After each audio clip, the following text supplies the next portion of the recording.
Selamat malam saudara. Program Rosi kembali hadir ke hadapan Anda. Kali ini bersama saya Friska Clarissa yang akan memandu diskusi. Hingga Juli 2026, sekitar 16 kepala daerah hasil Pilkada 2024 terkena operasi tangkap tangan Komisi Pemberantasan Korupsi (KPK). Padahal pemerintah telah memberikan pembekalan melalui retret dan penguatan tata kelola pemerintahan. Pertanyaannya, mengapa korupsi yang melibatkan kepala daerah terus terjadi? Malam ini saya mengundang pakar otonomi daerah yang juga pernah menjadi Direktur Jenderal Otonomi Daerah Kemendagri periode 2010-2014, Profesor Johermansyah Johan. Selamat malam, Prof. Malam, Friska. Ya.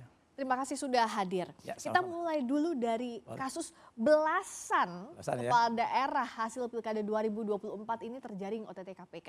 Ya. Kalau 1, 2 mungkin kita bisa menyebutnya itu problem yang kasuistik. Ya. Tapi apakah ini justru ada persoalan problematik yang lebih luas, lebih ke sistemik ini? Ya. Bahkan sebetulnya kalau kita mau menelisik lebih jauh, ini bukan tahun ini saja yang 12 orang itu. Dari studi saya, dari mulai tahun 2005 sampai yang terakhir ini 2026, ya kasus Bupati Pemalang ya. Saya mencatat itu ada 425 kepala daerah yang kena kasus korupsi. 425. Ini kita hitungnya jauh ya, sejak tahun 2005. Sejak tahun 2005 ya, ada 400. Ketika ya sampai dengan yang tahun 2026 jumlahnya sudah 425. Nah, ini bukan main-main lagi. Jadi kalau jumlahnya sudah sebanyak itu, daerah otonom kita kan 546. Nah, itu dia. Se-Indonesia. Jadi apa problem utamanya? Ini apa? Ada masalah sistemik apa? Jadi masalah utama sebetulnya bukan perkara perilaku individu semata. Ya, individu tentu saja ada, ya orang yang greedy of money gitu ya, mau tambah harta dan kekayaan. Tetapi yang juga penting adalah diperhatikan hal yang terkait dengan soal-soal sistem kepartaian ketika mereka menseleksi orang-orang untuk bisa menjadi calon kepala daerah. Yang kedua, sistem pemilihan kepala daerah sendiri yang berbiaya mahal, yang tentu harus kita perbaiki supaya jangan mahal lah. Yang ketiga, sistem pemerintahan daerahnya sendiri ini juga harus kita betulin supaya sistem pemdanya efektif. Apa yang tidak efektif sejauh ini? Nah, sistem pemdanya nggak efektifnya di mana? Misalnya kita bisa lihat kepala daerah itu kok bisa ya membuat melakukan pemerasan lah terhadap ASN. Kemana aja itu DPRD yang melakukan fungsi pengawasan di sana? Kemana juga APIP namanya, aparat pengawasan internal pemerintah yang ada di kabupaten kota bahkan di provinsi, kita sebut dengan inspektorat. Dan bahkan juga menurut saya itu juga kemana aja pemerintah pusat yang melakukan pembinaan dan pengawasan terhadap kepala daerah itu. Tadi kita sebut ya, kita lihat Pak Mendagri kan bilang nggak bisa mengawasi kepala daerah semua. Ya nggak bisa karena sistemnya nggak dibangun. Ya, sekarang mengawasi bupati wali kota, sistem kita menyerahkan kepada gubernur, namanya gubernur wakil pemerintah pusat. Sementara bupati wali kota sama-sama gubernur itu tidak tunduk dan tidak taat. Sistemnya tidak dibangun atau tidak dibiarkan? Jadi tidak efektif. Tidak mungkin gubernur yang sama-sama dipilih langsung oleh rakyat mampu mengawasi bupati wali kota. Yang terjadi adalah konflik bupati dengan wali kota. Sementara kita sebenarnya kan punya perangkat, ada inspektorat, ada aparat penegak hukum, ada DPRD, ada BPK. Sebenarnya bagaimana? Itu tidak berjalan dengan efektif. Maka harus ada cara-cara ke depan untuk menata ulang nih sistem pembinaan dan pengawasan kepala daerah kita yang mampu mencegah terjadinya korupsi kepala daerah. Di samping perbaikan sistem pilkada dan juga sistem kepartaian antara lain seperti itu. Dan juga mungkin satu lagi sistem penegakan hukumnya. Yang juga mereka yang melakukan praktek korupsi itu kan hukumannya ringan. 3 tahun, 4 tahun dapat remisi pula.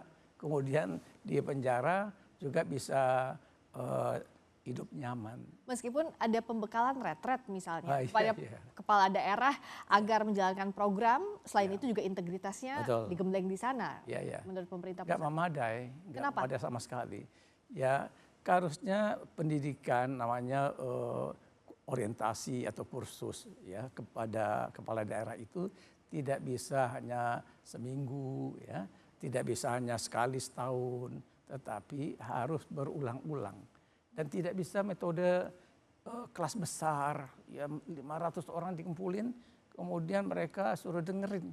Nggak bisa, ini harus model penataan pendidikan dan pelatihan yang masuk akal. Seperti apa? Yang masuk akal itu kelas kecil, ya misalnya 20 atau 30 orang target grup pesertanya. Kepala daerahnya bupati sama bupati, wali kota sama wali kota, gubernur sama gubernur. Nah kemudian materi pendalamannya tidak hanya soal-soal yang terkait dengan kepentingan pusat. Misalnya menjelaskan program prioritas nasional. Tetapi yang juga lebih penting adalah hal-hal yang terkait dengan penyelenggaraan pemerintahan daerah. Misalnya bagaimana dia mengelola keuangan daerah secara efisien efektif. Belanja tidak boros misalnya gitu kan. Apakah itu masih harus diberikan pembekalan lagi? Padahal kan seyogianya kepala daerah harus sudah punya kemampuan itu. Nah, apalagi banyak yang sudah sebelumnya juga kepala daerah menjabat kembali. Ya, tapi nggak memadai sih. Karena latar belakang kepala daerah ini beragam. Ya, kalau kita pelajari, mayoritas kepala daerah ini kan adalah orang-orang yang berasal dari kalangan pebisnis. Oke. Nah, kemudian yang dari birokrasi sedikit. Lalu ada lagi sisanya misalnya dari kalangan partai politik ya, anggota dewan dan sebagainya. Itu tetap harus ada penguatan kapasitas, kemampuan manajerial, managerial skill, kemampuan technicality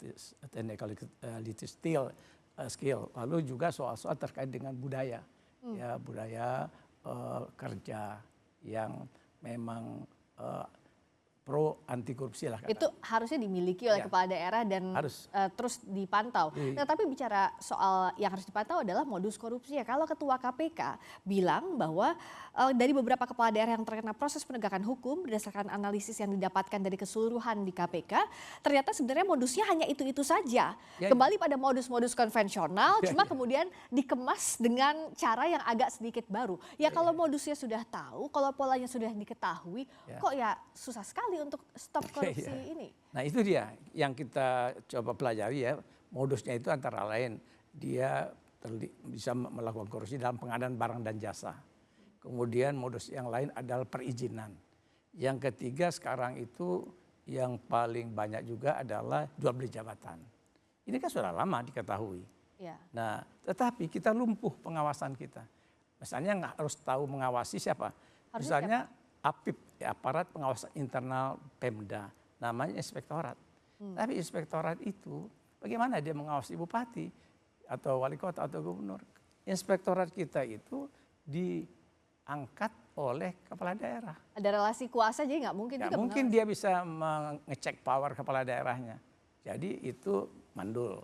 Yang kedua DPRD kita. DPRD kan mestinya sebagai Dewan Perwakilan Daerah kan bisa melakukan fungsi pengawasan, fungsi kontrol terhadap eksekutif. Iya, dia boleh melakukan fungsi kontrol. Tapi DPRD ini tidak ada keseimbangan check and balance dengan kepala daerah. Jadi kepala daerah itu cenderung mendominasi dalam penyelenggaraan pemerintahan daerah karena DPRD ini adalah unsur pemerintahan daerah. Nah, itu yang juga harus kita tata juga ke depan. Bagaimana membuat DPRD punya gigi. Ya, sehingga dia betul-betul menjadi lokal parlemen yang bisa mencium mengendus ada penyimpangan-penyimpangan kepala daerah dan kemudian melakukan menggunakan angket dan sebagainya sehingga sampai nanti melaporkan kepada penegakan hukum. Itu nggak terjadi juga. Atau sanksi hukumnya pun apa dianggap tidak memberikan efek jera untuk kepala daerah yang terjerat korupsi? Itu dia juga. Kita lihat rata-rata sanksi hukumnya kan tidak berat. 5 tahun, ya, 6 tahun, bahkan ada yang 4 tahun. Sehingga dengan demikian mereka tidak jera-jera.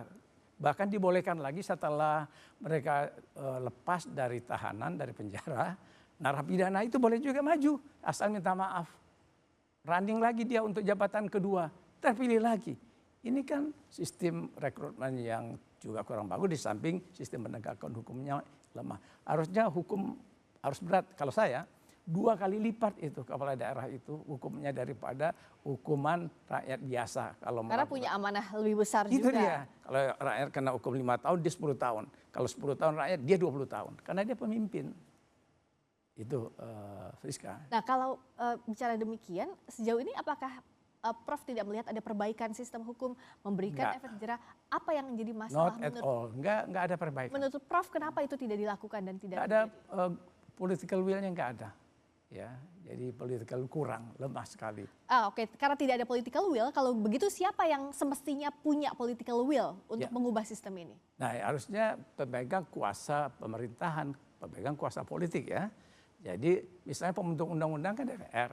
Ya DPR dong menata ulang sistem penegakan hukum bagi kepala daerah. Misalnya mengatur dengan baik pola-pola rekrutmen, pola-pola hukum penegakan hukum pemerintahan daerah namanya, penegakan hukum lewat perbaikan hukum pemerintahan daerah. Kalau presiden bisa turun tangan atau tidak? Ya presiden tentu punya posisi yang sangat menentukan. Jadi kalau presiden mau, ini harusnya dari istana nih ya mendorong kawan-kawan di DPR. Bayangannya Prof seperti apa yang bisa istana lakukan untuk pembenahan ini agar kepala daerah toh juga kan dianggapnya wakil pemerintah pusat di daerah? Ya, saya membayangkan adalah sistemik. Jadi presiden misalnya mempropos ya kepada kawan-kawan di DPR untuk melakukan perbaikan sistem rekrutmen dan seleksi kepala daerah dulu. Betul-betul orang yang memenuhi syarat menjadi kepala daerah. Tidak ujuk-ujuk atau karena punya uang banyak. Nah, lalu yang kedua presiden juga bisa membuat ongkos pemilihan kepala daerah itu ringan atau murah sehingga kandidat-kandidat yang bagus bisa maju atau running. Meskipun tetap dilakukan secara langsung ya, bukan nggak apa-apa. Bukan dalam rangka menggeser isu. Nggak apa-apa, tetap sebenarnya secara langsung, tapi negara hadir. Misalnya biaya kampanye, itu kan bisa dibantu oleh negara. Jadi bukan ditanggung oleh si calon kita atau cukong-cukong yang mensponsori pencalonan mereka. Yang berbahaya nanti jangan-jangan ketika dia menang, maka cukong politik ini akan mengendalikan pemerintahan. Itu namanya pemerintahan shadow government, itu yang pemerintahan bayangan. Kan repot, dia sampai mengatur proyek si orang yang... Itu karena ongkos politik yang mahal? Ongkos politik. Nah maka negara harus hadir dan negara juga misalnya bisa bantu dengan meringankan modelnya langsung ini, kasih biaya saksi. Yang mahal kan biaya saksi. Ada 10.000, 15.000, 20.000 TPS. Nah kalau saksi itu ditanggung oleh negara, maka itu juga akan membantu meringankan. Itu sistem kepemiluan. Ada juga yang bilang bahwa solusinya biar nggak korupsi adalah naik gaji.